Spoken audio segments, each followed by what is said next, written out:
According to a recent report by the Daily Mirror, Sport, who have been looking over the recently filed accounts of Anthony Joshua's Sparta promotions, the heavyweight champion has officially become the country's first £100 million boxer.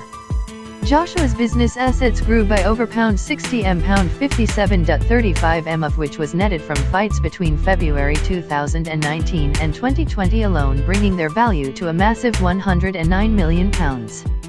What's even more astounding about the news is that he could be about to double that sum.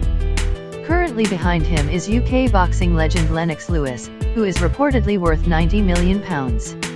If all goes to plan, and lockdown permitting of course, it's hoped Joshua will fight his rival Tyson Fury by the end of 2021. If that does go ahead, AJ is set to earn himself an unbelievable additional £100 million. It's an historic moment for the boxer, who currently holds 3 of the 4 major world heavyweight belts. Anthony Joshua is now well on his way to catching up to Floyd Mayweather, whose reported net worth is $435 million.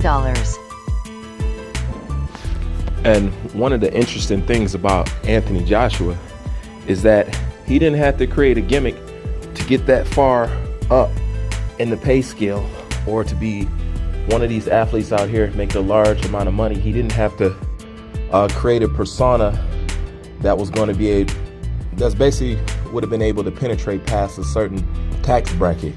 The man got that far, and he's finna eclipse Mayweather just being himself.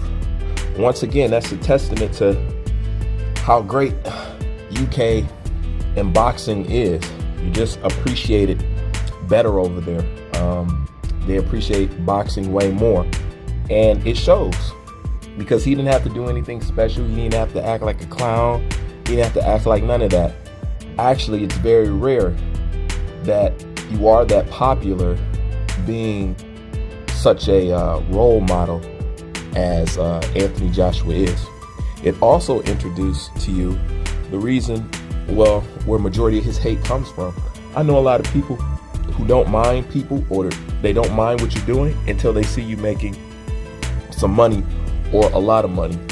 I know people who are just haters of people who make money. They don't get jealous over this, they don't get jealous over that, but as soon as they see you making a lot of money, they'll dislike you. You know, there are people out there in the world like that. And this is part of the reason why people don't like him, because he's liked, period, and he's well paid. You know, that's a double-edged sword. It's the reason why everybody got to criticize him, why everybody got to say something, why old retired people and people not in his weight class say, oh, I could beat Anthony Joshua, oh, I could beat this. But you know, the thing about Anthony Joshua is, when he gets paid all this money, he doesn't just provide that for himself. Anybody that's around him in his division or whatever, everybody getting paid more because of him. From Tyson Fury to Wilder to all these guys. None of these guys would get the money that they're offered or be making the money that there is. So Anthony Joshua is just good for boxing all the way around. We needed somebody like him from a moral standpoint, just how to carry yourself through work ethic, and through the demonstration of how we want these boxers to move. He's just good for boxing all the way around. That's why I don't understand why.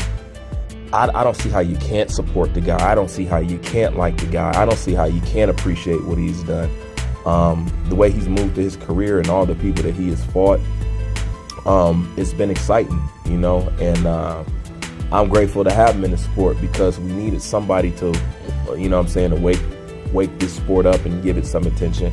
And he's one of those people. He's the reason why it's as popular as it is today. A lot of people who were not interested in boxing are interested in boxing now, because, you know, they caught eye of Anthony Joshua. So at the end of the day, his winning is everybody else winning. So I really don't get the hate. But then again, that's just me, and that's my thoughts on it. Bruce Van, I'm out.